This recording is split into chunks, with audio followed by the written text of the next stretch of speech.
Oh my goodness. Here we are, everyone. It's another Wednesday, assuming you're listening on Wednesday, but that's when you want to catch the brand new shows. That's when you check us out on YouTube.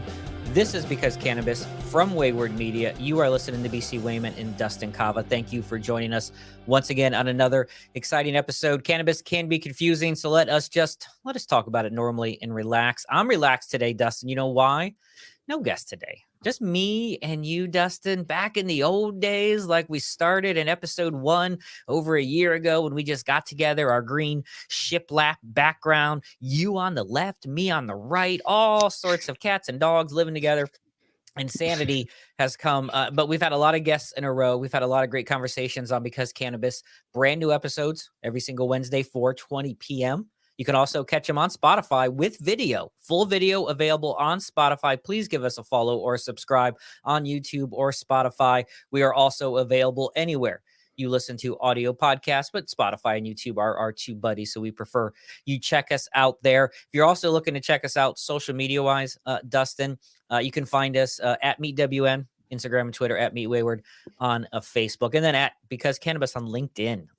I got to tell you right now, Dustin, off the bat, I think I'm kind of getting over LinkedIn.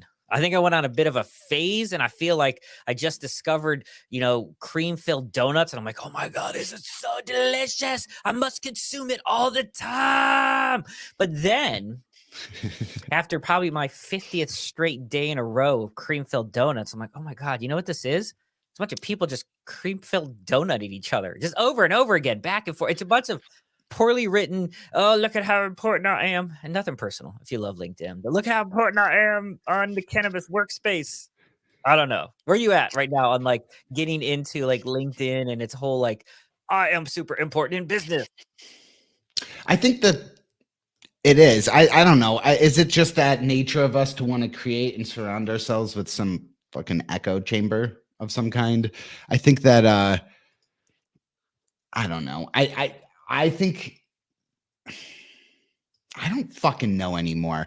I can't think of one network where eventually I didn't have that same thought. I also don't know any other place that it's allowed to have the stroking like that in cannabis. Sure. And so it's that weird fucking thing of it's the room where everyone's at. And I wonder if we're going to go back to niche social networks the same way we had a progression of, it wasn't the big boys. It was like everybody was creating their own vlog, their own blog, their own separate little cat community. And then it shifted to the MySpace. And then it shifted back to like fucking groups on fucking thing. I don't know. It's all over the board. So we have that pendulum swing of fucking niche and broad appeal. So I don't fucking know, but I certainly know that the system isn't right now for advertising even or for the stroking off of each other. It does. It just feels like, first of all, to the point of that, to the kind of constant, like, look at how awesome I am in cannabis. We've met some amazing people there. We've met some great people. We get a lot of guests from the show. We're able to promote from the show, and it is a wonderful, safe space. And there are some brilliant people on there, some people I follow and like to read, but it's like anything else. It's like anything else that requires you to put in time and attention. The more effort, the more work you put in, and some people aren't putting work. Some people are putting chat GTP posts, typing them in, copying and pasting, and you can tell. But it requires that effort and work to constantly update and constantly like and constantly follow. And it gets you, though, it's something that if you put the work in, you probably can build a little bit of a following, just like anything, right? There's people who vlog themselves eating cereal every day that make way more money than we do, which is disgusting on every level, right? But I will love I love a good beard meets food guy, that dude from Europe that travels around and eats like he never loses an eating challenge. I watch that shit all the time.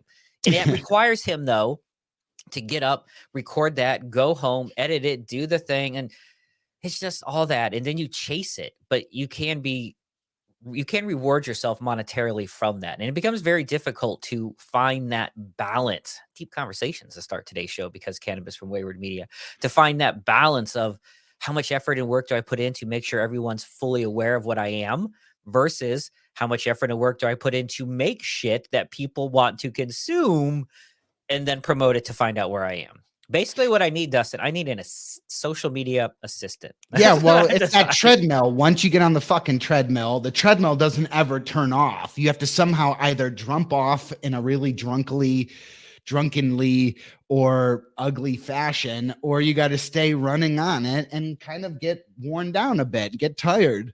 And it's just one of those things. Like sometimes you can hire someone to jump on the treadmill for you, but eventually they get tired too. Yes. And there's a fucking balance, and there needs to be a progression. And that's why I'm like, I don't really give a fuck whether their posts are made with Chat GPT or not, because if it simplifies the treadmill and makes me have to not fucking personally jack them off, I got a robot jacking them off, I'm in. I'm fucking in. And I think that there's a real balance to something like that. I think, outside of that, I also think there's the biggest bubble in our country is not.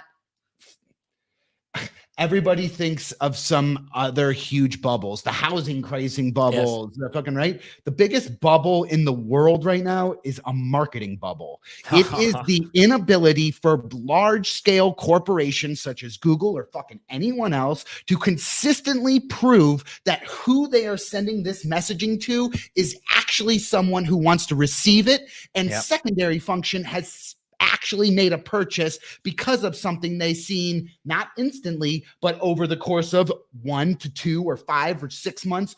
And because of that nuance, because of the proprietary method of how do we capture and record this influence, it's the biggest bubble in the world. There's a lot of fucking jacking off in the marketing thing that says, I'm going to get you 60,000 impressions and you're going to do this for me. And it's a bunch of bullshit. And I really think that the next 15 years, there are going to be, it's $150 trillion fucking market that is overinflated, it's just wrong. It's completely wrong based on data. So I don't know. Saying all of that, I think it's all fucking bullshit. And I think that anybody just needs to keep their mental health in order. Like if running on the treadmill makes you fucking tired and anxious and sad, and that's not good for your business. It's not good for your family. It ain't good for yourself. And so at the end of the day, it's all about finding that balance. Find the balance between what's passionate and keeps me going, but also what it rejuvenates me and keeps me going. And so, I don't know. That's a lot of words all in one, but that's my first of all, props to you for both an exercise and a sex metaphor built into your long-winded speech there. I do appreciate that. Together, combined. You thought you had the treadmill, the exercise, you were working, you came back to it, you didn't forget it. Also the sex one too, and went fully automated AI robots doing those things. It is I forgot about that. I was like sexual. Oh yeah. Oh yeah. It's funny. We got some news articles we'll talk about today, and one of them to bring up is about the integration of commonly used marketing data and techniques into cannabis, which has already been done, but it was a cool article that kind of showcases some things, and it really highlights a lot of gender norms. So we're going to talk about that in a few minutes. I'm curious to see your thoughts on that, Dustin. But speaking of marketing, I was scrolling, as one does, through my Instagram feed the other day, which I probably should have been posting, but now I'm watching other people scroll. And all of a sudden I started watching these little videos from one of our past guests, Roy Lipsky, Bud Love, budlove.com. They had this new set of campaigns that they're doing socially, where they are literally having people consume Bud Love. I think they were at like a festival. I think it was at SXXW, whatever that, Southwest by Southwest kind of awesome festival in Austin, Texas, that does that thing. So they're having people consume it, right? They had kind of like mini half-gram pre-rolls built up. And so they had the different flavors and profiles that they have in consuming it. And it was interesting to watch people just consuming Bud Love, right? Just consuming their different products and having it in sensation. It was pretty cool to see. I was happy to see Bud Love get out there a little bit, right? You know what? Bud Love is fucking awesome. I mean, I don't know. I definitely think that there's something to it not being cannabis, being more of like that ancient herb, and I also think that there's something to that with the CBG of being the mother cannabinoid and I don't know, there's just a holistic approach to that, to the whole thing, the infusing of ancient herbs and rich natural flavors just to, kind of enhance the cannabinoids, enhance the experience and complement, your favorite flower is definitely, it's something to take notice. It's definitely something interesting. And you know what, man, personally, I'm loving the active right now with the tropical shipwreck. I don't know, dude. There's something about it. Like I said, I want to stay motivated. There's certain things that like I need to rejuvenate, and I've definitely felt that active, has been working really, really well for me. I don't know if anybody, if you want to find anything out about Bud Love and that, you should definitely check out their socials. At Bud Love everywhere and budlove.com. At Bud Love Mixer. At Bud Love Mixer. Yeah, so the socially at Bud Love Mixer, Bud Love Mixer, budlove.com. You can check them out right now. They got all sorts of great flavors. Active, like you said, tropical shipwreck. They have kind of the traditional sativa and hybrids. They even have unflavored and tobacco, right? If you want to roll like that. Budlove.com. By the way, enter code Wayward15, Wayward15, Wayward15, and you can save yourself 15% at checkout. We'll put that code down below. Speaking of plant-based medicine, Dustin, one of the things we're excited about here on Because Cannabis is we are going to be joining forces, bringing our first other podcast from one of our friends to our network at wayward.media. We're going to have Raven from Plants Save My Life join us. He's going to help us uncover the healing potential of plant medicine. That's the Plants Save My Life podcast. Raven, a friend of the show.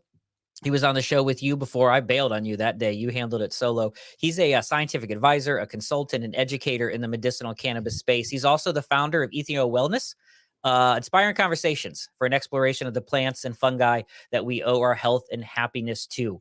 The Plant Save My Life podcast demystifies, destigmatize various alternative forms of healing. Weekly stories, real patients who have overcome chronic conditions with the help of plant-based treatments and insights from specialized medicinal practitioners, therapists, shamans even, right? We got shamans and we got guides up in this place, all sorts of experts in various non-pharmacological forms of healing. So learn about the latest advancements in plant-focused, patient-focused, holistic medicine, potential plant medicine, all sorts of benefits of different things, the different regulatory landscapes as well, the things that happen in cannabis. We talk a lot about cannabis. He's going to get into all those other great plant-based medicines. That's weekly shows, plantsavemylife.com. You can check them out now.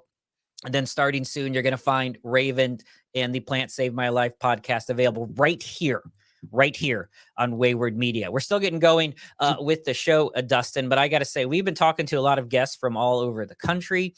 But recently, I watched a movie on Peacock. I don't know. I know you don't watch a lot of sports, but I watched a sports movie. There's a new thing on Peacock out right now that is the story of LeBron James's childhood friendship growing up. And it was interesting, right? It's got really talks about his kind of 4 years in high school with his kind of buddies and friends that got together. It kind of formed a really great basketball team. Obviously, LeBron James went on to national superstardom, and the others, a lot of them played overseas. One of them actually works at the high school now as the athletic director. His coach, which is in the movie, and this is what I wanted to talk to you about. His coach, which is in the movie, I don't know, this is my parents' neighbor. Right. So the coach in the movie in real life is my parents' neighbor. And so I never got to see him up close. But there are moments when LeBron was in high school and then early days would be at my parents' neighbor's house, like hanging out, playing ball, the whole thing kind of such. And so I've talked to him, my parents' neighbor, a few times. But it was weird. It was one of the first times I got to watch someone be someone that I know on that mode. And so I wondered, they showed a lot of photos at the end of the show, Dustin, of all the people in their real life. But to do this, they had to watch these young kids, these, this high school age, actors be them from a moment when they were like 20 years ago. I feel like that was a weird concept. I kept trying to imagine who would play me, that acting game. I don't really have one. I don't know if you have one for me. I don't have a great one for you. I feel like I should have thought about this more. And if you ever thought about who your dream actor is to encapsulate everything that is Dustin Cava. But do you think you would like to watch someone act out both your positives and negatives? Because there were some bad situations, some fights, some petty things, that they did, mistakes made. And now you have people portraying that. And I feel like that's something I would struggle with, is having someone like be me and showcase, do the shit I did, but then in a dramatically fashion, right? Because I don't know if they don't remember exactly what happened 20 years ago. I wonder. You want to watch yourself? Someone play you? I think that there's great introspection to be able to see this vision of what you thought yourself as, or what you thought you look like in a certain situation, and kind of to see it played out in front of you, even a bad one, is a luxury. not many people get that ability to be like, holy shit, I really was a fucking asshole, or looking at it from the outside or put in this perspective, like maybe what I felt about that scenario or that situation, what I've held on to all this long, what I perceived, maybe I was wrong in some ways, or maybe it gains insight to what the other side was emotionally feeling. And I think that that's a real luxury. So I don't know. I don't think I would personally want it because, I've made a lot of mistakes in my life. And it's hard to come to grips with that. But I also think that I do really well working off of guilt. And I think about business decisions or decisions that I've made in general that could have gone some other way. And I do use that to propel me in a more positive place. So that's retrospective. I like it. It's, there is a place to that, but it's certainly not on the silver screen where, I get to watch, the real. Yeah, not happening. I don't even watch old shows of this, which shows clearly in this moment, because it's hard to watch yourself do this, right? Or when you're trying to be a better stand-up comedian and things like that, and you're watching yourself practice, or even actors trying to watch themselves, or writers rereading their material and editing it, which is an essential part of the craft. None of it is good for me. All right, let's focus. Let's shift our thing. Thank you, Dustin. It was nice to chat for a while. I feel like we don't get as much time to chat about just stuff that's happening in the world. But that's what today's show is going to be. We'll be back next week. We got some great guests coming up with us next week. Carlando Mitchell, if you haven't checked out that episode, that's going to be debuting next week from Fifth House Farms. We've got some great guests lined up coming up soon. But for today, let's catch up, Dustin. It's been a while since we caught up with the different newses, the accounts. That's what we put in the title. And that's a synonym. I Googled that. To put in the title, like, what's a synonym for news? That starts with A, because I wanted to use affiliates. So there we go. So there's some news happening in the world today. Speaking of choices that are interesting in business decisions that you're not sure of. I don't know if you saw this. So Alabama is entering the medicinal marijuana marketplace. Shout out to you, Alabama. And like a lot of medicinal marketplaces, you introduce new products to the consumers, right? You have a lot of, obviously, people in Alabama know about flower, but they may not be as aware of these carts and edibles and all these, the multitude. And we've had, Carrie Yeager on from Clay Innovative Infusions. Like, you can do anything with these flavors. You can make a literal explosion, a explosion of awesomeness in your mouth. I don't know. I was trying to find a way to not say that with your metaphor, and I did. So you can find a way to make all these flavors, all these profiles, all these things. But yet, if you live in the state of Alabama, if you are a medical marijuana patient, and there's only one flavor. They're really going all in on their branding, on their marketing. That's what I'm saying right now in Alabama, right? Georgia, the peach is there. So we have from alabama.com, al.com website, Alabama's medical marijuana gummies can only be peach flavored. I'm going to tell you why in a second, but just seeing that headline, and I've driven through Alabama, through Georgia, there's peaches everywhere. They got all their side stands. It's a big, the state fruit, but only peach flavored gummies in Alabama. Thoughts? I'll tell you why. Wait till you hear why. The worst part is why, but tell me when you see that headline, what do you think of? You better fucking love peach if you're in Alabama. Like, you better love it. It almost seems like the mafia came in and fucking, like the big peach came in and was like, listen here. We have all this marketing already used for peaches in our state. Let's just reuse it. All right. So here's the deal. I'm going to scroll down a little bit here and kind of talk about this herbal. So Alabama's working through their process. They're getting their licenses out to all their different cultivators and things. Alabama, unfortunately, like a lot of states these days, when they go medicinal, no smoking in Alabama. So you got to vape that product, of course. Wink, wink. So all those other flavors, though, all those other products, they can have tablets, they can have gels, they can have oils, patches into there. Inhalable oils. Okay, I was looking for carts in there. Inhalable oils and liquids. So they can have that. But if it's a gummy, and I'm assuming there's no preference to liquids here. This is specifically to gummy on this aspect. And so here's what happened. So they're on the floor, right? And you got a bunch of politicians going back and forth, harumphing, as I like to call it. But, we should do this. Weed is bad. Weed is good, right? It's going back and forth and all these different things. And there was this debate. And as always, What's it about, Dustin? What are all these things? What are all these debates about today? Why we can't even have, bathrooms these days because of why? There's one group of people we got to protect, Dustin. We got to protect them. Who are we protecting? We're protecting the Big Peach. That's who we're protecting. We got to protect the kids. No. The kids, if the kids have Fruity Pebble flavored gummies, they're going to go crazy. So here was what they wanted to, and this is one of my favorite lines of the story. They wanted the bill to pass that all gummies would have zero taste to them. They would basically be like, I don't know what flavor, generic. I don't know what gelatin without flavor. It's not even lime, like literally no taste. Could you imagine a zero taste? It would taste like a weed, right? It would just taste like plant material. I don't know. No, can't they? They wouldn't. They would not. I mean, it doesn't have to taste like weed. They could. But it can't have a taste. So how do you make a tasteless gummy? What about THCA with no I don't know. What about I'm sure water solubles and sugared, you're not tasting the cannabis when it's refined in such a way. So there's got to be a way do you put is your air? I don't know. I don't know.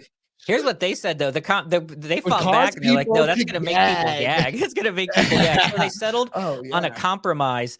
And I like how basically the reason. Maybe peach isn't as attracted to people. Wow. For the state that's all in on it, I just find it's funny. I find it funny that Alabama said peach only. I think it's hilarious that they went back and forth, that they were going to try and make a tasteless gummy to kind of offset the people. They're like, no, you can't do it. $70,000 decision right there. It's an interesting thing. So we're going to keep track. It took Florida 7 years to override the smoking rule. I feel like the peach thing, I give the peach thing 90 days. I think people are gonna boycott and be like, give me a tangerine. I can't even get orange. I can't get strawberry. Well, I can't can get they anything. do strawberry peach? Is there okay, crossbreed? I'm gonna say no, because strawberry peach, I think there's a 6-year-old right now that said that's his favorite flavor ever. So absolutely not. Absolutely not. But definitely no one likes just peach. No one likes, those peach rings are popular in the gummies, but just for a few. So Alabama, shout out to you. Peach flavored gummies. If you're a medicinal patient in Alabama, you can only get peach flavored gummies. Not that I like to poke fun at people or kind of rip apart an idea, but I got some questions on this next article we're going to bring up. So everyone's trying to find the new favorite food product in cannabis, unless you're in Alabama, because then you only get peach, right? That's the only flavor you can have. But in Boston, in Massachusetts, there's a family that's looking to create an ancillary. I think that's the best word, an ancillary product that's also an edible. And I'm curious to get your thoughts on this, Dustin. And we might dig into this article a little bit because I have some questions. So I'm just going to pull up the headline as I do. So right now, gut reaction, reading the headline. What do you think just on what that says? What do you think's about to happen? What do we got going on here? But it says Boston mother and son develop, if you're listening on Spotify or anywhere you listen to audio and you followed us, Boston mother and son develop a chocolate to counteract a cannabis high. And this is from WBZNnewsradio.iheart.com. We'll put the link below. So Boston mother and son develop a chocolate to counteract a cannabis high. Thoughts? What do we got going on when I scroll down? What do you think's about to happen? Okay, there's two fucking things. Obviously, I don't know, man. I definitely saw this is not a new product. I just want to say First of all, yes, thank you very much. Thank you. It's great that they got the coverage, and I think it's just great because it's a small mom and pop, mother and son mom thing. And son, technically. Yes. Oh yeah. Mother and son. I shouldn't have said pop. That's a little. It's either way, it's a family. It's a small family business. But the whole fucking thing is so what? You just fucking load it up with some CBG or CBB, CBD, or just put a shit ton of sugar in there. There are plenty ways to bring down somebody from it. But I just think that and then I secondarily affect, I don't know. It's just not, I've seen it for a very long time, but there is a need for it, but I wonder if it's a need that you can just go to your pantry for in certain regards and just. All right, let's talk through this article. So a mother and son duo from Boston had developed a chocolate bar to help marijuana users have a soft landing, which by the way is the name of their company, Soft Landing. So we got Alice Stone, her son Eli Stoloff working together. Obviously what they're saying, if you sometimes get too high, you want to come down properly. First of all, this is my favorite. We're going to start to dig into this story. Point number one. When Stoloff was in college at Cornell, sure, he heard stories, quote, heard them, of students getting too high. And the only advice they were given was wait for the effects to pass. I feel like that right there, Eric Stoloff. I feel like if you're going to develop a cannabis-centric product, you should just come clean to your mom. You were clearly, I am obviously making conjecture here and making an assumptions. I believe may possibly have been the one too high. It had a feeling to come down, right? I love that. I feel like that should be in air quotes, that he heard stories of too high. And so based upon hearing that story, Eric was like, well, I've heard your stories. I must find a way. And I'm kidding. That's how all entrepreneurs start, with a good idea. But I love the fact that he has to put in there that he heard it. So here's the deal. Check it out. Read this line here, Dustin. You read this line out loud. I'm going to highlight it for you. Read this line out loud and we'll talk about it. The chocolate bar consists of a blend of spices and plants that contain a molecule. That's in quotes, by the way. Yes, a molecule with the ability to counteract the effects of marijuana. So what they go into in the next paragraph is how they were reading a study, a model mouse study, et cetera, and said that there's a naturally occurring molecule counteracting the effect of THC. I had to think if I pronounced that right. I'm not sure. Affecting THC. You know what that is? It's CBD. It's our endocannabinoid receptor. Yeah, like basically right. there's what, and I wanted you to read that because what you just talked about is there's all these things available to you, right? They're basically using CBD, which is already out there. They have dissolvable tablets you can put under your tongue that are CBD power, like super CBD things that bring you down. The bring you down high is out there already. There's lots of other ways. I just find it really weird that they're being so secretive, and I can't find a website for soft landing. They're hoping to launch it soon. This was a brand new article. This is just out this past week as we're recording this in mid-June. I just find it really weird that they get all this, and this, which once again talks about cannabis, where they're at. This is not news, but in Boston, they're like, oh my God, they made a chocolate. And then they're being so secretive about it. And I feel like that's weird. It's like that when you go to the majority of cannabis companies and you look up their applications to these states because they're public record, 90% of them are redacted, you know, with black boxes to cover their trade secrets, which, look, I know you all have your thing, bro, but it's sun, it's soil, it's water. Like, it's 3 basic ingredients, and you're all just putting a little twist up to 11 or a twist down to 9. Like, we get it, right? Like, you got your own thing. It's a little more worm castings. It's a little more, you know, seaweed. It's, look, we get it. You have your, we all have our special recipes, all right? It's cool. But the secrecy in this industry, and you got some family working in there. For example, we get Dan on here. If we got Dan on here, Dan Treviante, to come on here from his great consulting company and talk about it, would he be super secretive, or is he like, look, bro, it's just weed we're growing? What's your vibe on the secrecy in cannabis and how that sits?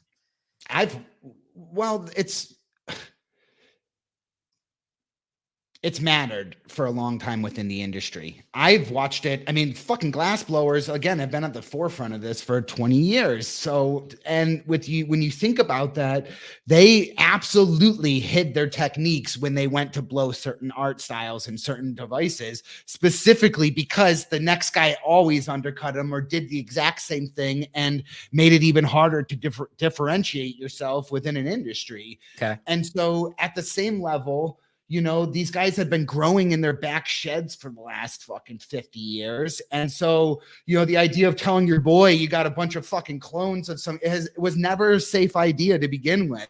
So, and then what? You know, it's again that undercutting of the thing. The problem is eventually you get to a level where it's incremental updates to your innovation. It's this like, okay, as long as we increase production 6% this year as an industry, we all fucking innovated it. Yes. And a lot of that is fucking bullshit, because with the sharing of ideas and the openness of fucking information, you really end up having 100-fold the developers thinking on the same ideas, interacting and building processes that are way more efficient. And the services that communicate with each other openly tend to go further and last longer than the ones who maintain this proprietary fucking research shit, where It's not just the technology that saves a company. Is Dick Weed at the top spending money on his fucking boat or investing it back in the company? It's not whether he had the fucking patent or not. It's whether, did he have a good employee, or did he take care of his employees in a good enough way that didn't just fucking leave and start their own company that did things better? So I think the sharing of information, the sharing of patents, the sharing of ideas, the open source, open thought process, I don't know. Of course it's going to go fucking further. I'd love the idea of knowing, I have no problem spending $40 million developing fucking some technology for something that's taken if I can use $500 million worth of technology from other people's being developed. Like, fuck off. I just want to grow weed, or I just want to go back to my passion. Yeah, it goes back to the whole marketing thing and the treadmill, and just, you got to do it, but do you want to spend all your time doing it, or do you want to just focus on the stuff that matters and be like, more like a Jorge Cervantes? Like, look, here's the stuff. It's still hard to do, by the way. Like, I can give you all the secrets. Everybody has a different passion. What you love, BC, is not what I love. What fucking George loves is not what fucking, it's amazing when it's that thing. Is a teacher's going to want to be a teacher. A fucking soil man is going to want to be a soil man. He's not going to want to be a fucking teacher. Like, everybody has that thing that drives them. And so fuck, yeah. Share it. I don't want to fucking be the guy testing fucking molecules right now. I want to be the guy smoking. I don't ever. I want to be third. I don't buy first generation. Hey, give me a few years. Forget it. I don't know. There might be some people out in the state of California right now, Dustin, who would disagree with you. Maybe they gave away too much. Maybe there's too many people working. But California, California, for the longest time, let's take a step back. For the longest time, 2014, Washington and Colorado began legal adult use cannabis sales. Colorado, exceeded well and became kind of the standard state. They were always typically one of the highest selling states. They kind of, the wholesale pound price, basically they set the tone for other states to follow. California legalized adult use in 2018, was a little slow to start. Within a year of them being open, maybe a year and a half, COVID happened. So in their first year and a half of business, COVID happened, which, is we've talked about multiple times on the show, and you can read in articles, really inflated the cannabis marketplace. For a long time, it was deemed essential. People had extra money to burn. Let's get high. So in its early impetus as a legal adult state, it started basically in COVID. So it's going to start super high, right? So of course it's going to have record sales numbers, and then jumped up, right? It was over a $12 billion state. So it's really putting the money out. But for the seventh straight quarter in a row, right? So the seventh straight quarter in a row, there's 4 quarters in a year. So if you do your math here, right, there's 4 quarters in a year. So we're going on what's happened in the last 2 years? COVID, right? So for 7 straight quarters, almost 2 full years, California's legal market has shrunken, which means their tax revenue has shrunken. Total sales are down about 1.5% quarter over quarter. That's not tremendously high, but you go down 1%, you can only go down so many quarters. Eventually 1 equals 0. You can only subtract so many ones into there. And then some of the biggest things is you're looking at the tax revenue. Now we're down 32%. The tax revenue is dropping at about a 30% rate. And even as high as last year, a 42% rate drop between quarters. So revenue down 1%. Tax revenue down, I should say cannabis revenue down about a 1.5%. Cannabis tax revenue down in the 30s quarter over quarter. I'm going to stop this if you're watching. There's too many pop-ups and stuff here on the fsgate.com article. But so California is kind of the marketplace. California sets the tone. But Dustin, we're seeing continuing decline in sales year after year in that state. You've heard the news stories of the big boys moving out. Cannabis is caught between the legacy market and the big business. I think that's where we fit right in the middle, Dustin. Cannabis is stuck between the big business and the cannabis in the legacy market. And they're trying to find their place in a state like California, which is kind of where the legacy market began. Humboldt County, the OGs of the OGs, it's one of the original states, the first medicinal state. So they've been smoking legal weed the longest. Yet, is it doom and gloom? Or is it just normal? You see these numbers. What's it make you feel? Well, I think the stock market has trained these people to expect incremental growth year over year for every single company. And I don't know. I think it's a fucking mistake. I don't know any business that doesn't come in waves, that doesn't have great times to make money and great times to spend the money. And so I don't. I think it's a lot of fucking people that specialized in other industries coming into a fucking industry that's newer and expanding at a faster pace and expecting it to work the same way that, you know, box making has been, or packaging, you know, like to use the same types of thought for 10 years is not going to work in cannabis. And I don't think a lot of these people at the top are ready to move fast enough. And partially because they're all hiding their proprietary information and not fucking sharing it. So, you know, I think it just circles right back to exactly what we talked about before. It's the wrong people thinking about the wrong way.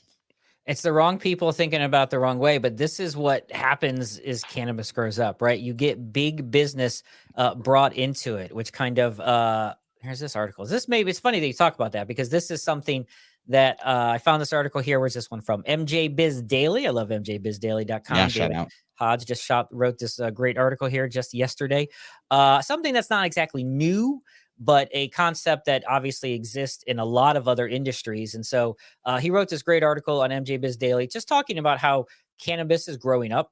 Cannabis marketing is becoming very much big business marketing. And so it takes a look here at how cannabis companies are beginning to capitalize on a variety of different data, right? But I found what was really interesting in this article is it talks a lot about, you know, they did a lot of surveys between men and female and male smokers and some of their things.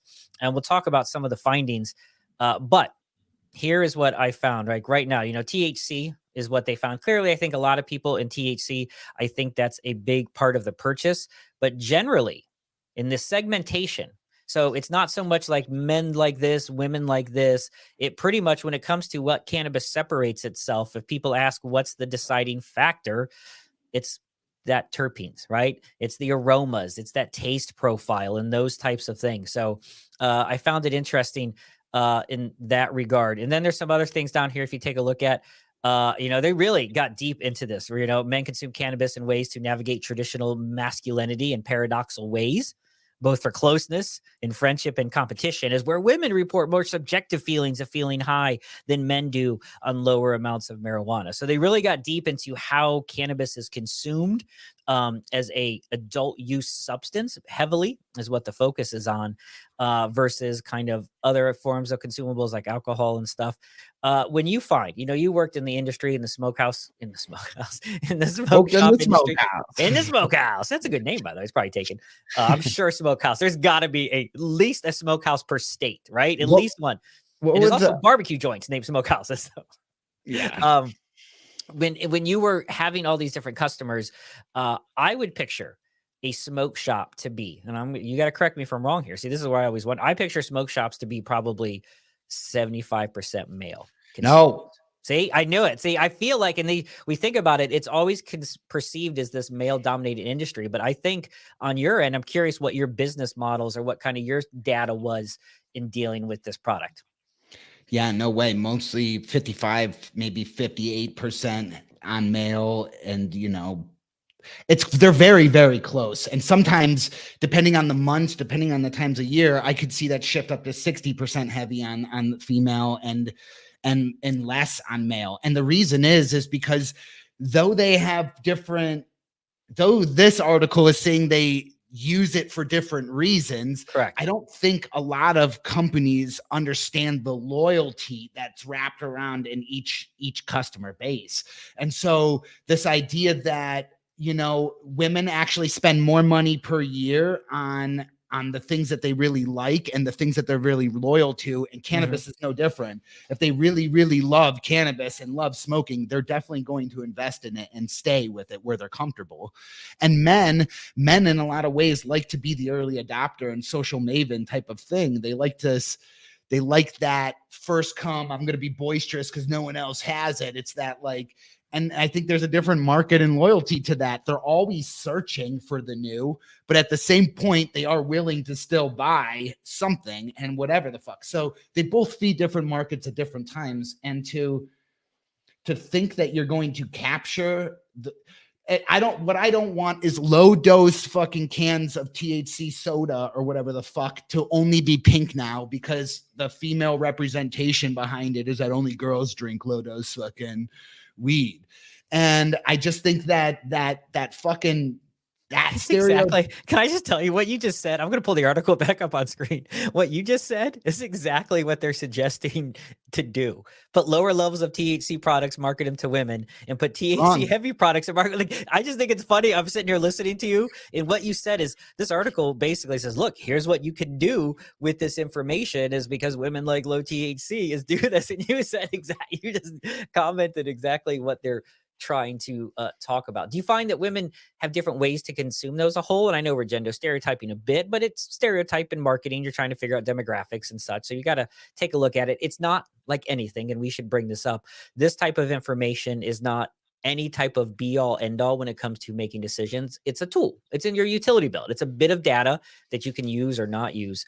But did you find that men or women shopped it differently? Like, would one buy giant glass bongs and one buys, more no fucking papers? way. Is there a difference somewhere in there? Sometimes the girls bought even bigger tubes than the fucking boys. I don't think that it's like that. I think that there are typical archetypes of people and ways of thinking. It's why there's only 13 fucking stories in the world of every movie ever created. All boils down to just retelling of one of 13 fucking stories that have ever been told. And so it's this notion that there is a personality types, and whether you're someone who is going to go hard on the fucking alcohol in the first hour so that you feel wasted for the next 3, or whether you're going to drink one beer every hour for the next 3 hours, is all the type of archetype of a person. It's not gender related. It's not fucking anything like that. There are that type of being built in certain regards, some that are overly prone to think about the future and the fucking consequences, some that are more prone to be risky and fucking do, and each one has a place in this world. I don't want Elon Musk being a super safe fucking guy. I want him taking risks and exploring and being innovative. They're not the same fucking person. That's what the accountant's for. That's what the fucking spreadsheet guy, so each customer, and they both smoke weed. So what the fuck? Like, I'm not gonna just because fucking, beard, there's more beard hair on fucking men or something, doesn't mean I'm gonna make my razor blue forever, or that I'm gonna charge an extra 15% pink tax to females specifically because we're fucking targeting them in marketing.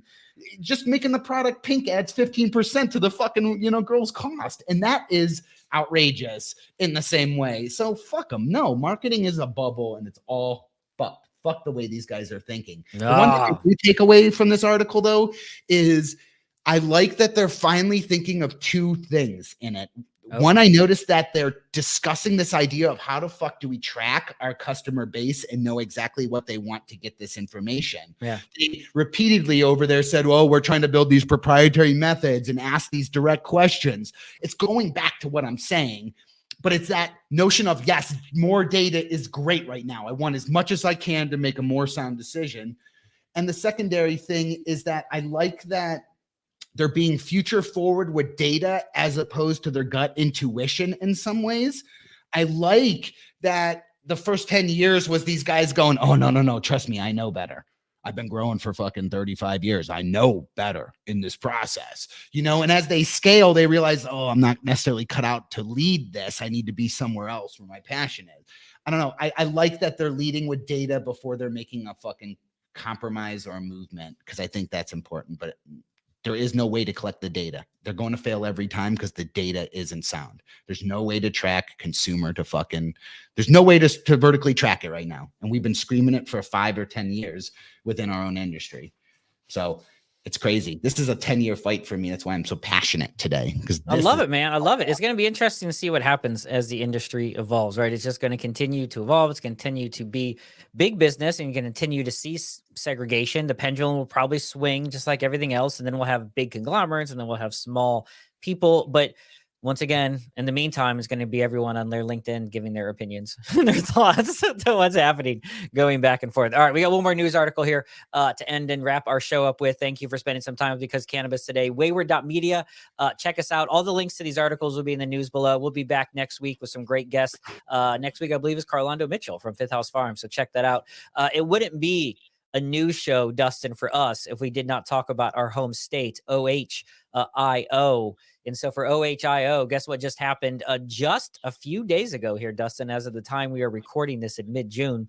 Another bill was introduced by the Ohio House, the Ohio Congress. This one comes from the Senate this time. I'm sorry, the House bill this time. So Ohio is booming forward towards November. And there are a couple different signature-based ballots that have been threatened, that signatures are being collected right now. They need to get, we talked about it in a previous news show, they need to get to like 250,000 signatures, make sure they're qualified voters in the state of Ohio. That's the problem. A lot of these people aren't registered to vote that they got signatures of. So much like a lot of states, Illinois, the most recent, with its adult use legalization, we see the signatures happening. We've seen it last year. It got pushed to this year. It's been a thing. It got delayed because of COVID, but Ohio's been trying to push for this adult use since legalizing medicinal back in 2016. So on the precipice of that November ballot, we have another adult use ballot, this time introduced by both a Republican and a Democrat. So maybe some hope,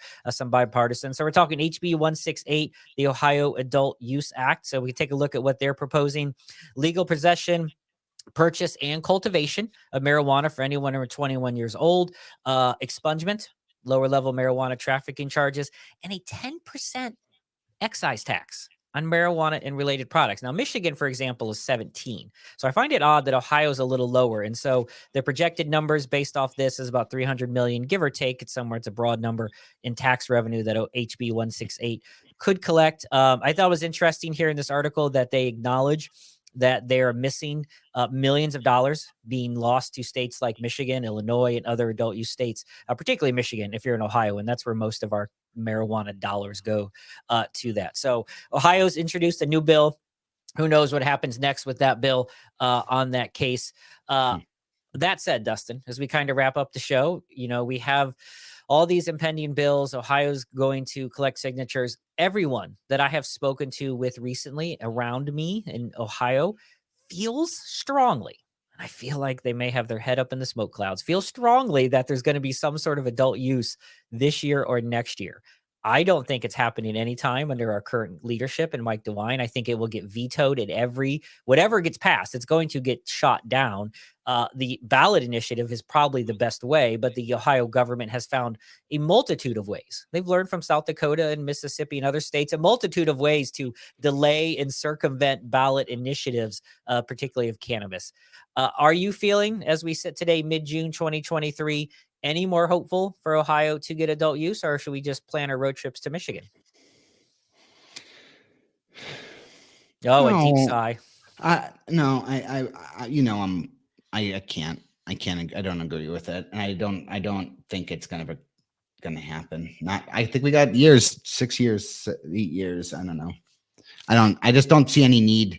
I don't see there being enough of an urgency to the process, and I like that they say, "Oh, we're taking examples of the things that worked in other states," and it's all, again, who's deciding what worked and why did it work, and what exactly puzzle piece caused that problem to not work. And these fucking assholes don't know it any more than an economist that's paid $100 million a year to figure it out. So there's too many variables. It continues to kind of change and evolve in our industry for that. So I don't know. We'll see what happens in the industry as we continue to go forward. It's been weird, Dustin. We'll continue to find out, and you will, if you need to continue to find out what is going on in the industry. If you want to continue to talk to some of the most exciting people in our industry, if you want to learn about how to navigate this very confusing world of cannabis, somewhere between big business and legacy. That's what we're here for, Dustin. Every single week, Because Cannabis is here every single Wednesday, 4:20 p.m. on YouTube. It's also available on Spotify, anywhere that you listen to your favorite podcast. Wayward.media. Don't forget Plant Saved My Life coming soon. Give Raven a shout out. Give him a follow. Tell him Wayward Media sent you. Visit budlove.com. Enter code Wayward15 for 15% off your checkout. Tell Roy, tell the folks at Bud Love, Wayward Media, Dustin in BC sent you. All right, Dustin, how many words are you going to go write on LinkedIn as soon as we end this show? You mean how many words am I going to let ChatGPT write? Yes. 155 characters. 155 characters. All right, everyone. That's our show for this week. We will see you next week right here on Because Cannabis. Be sure to subscribe. Be sure to follow. We would definitely appreciate that. We'll see you guys next week.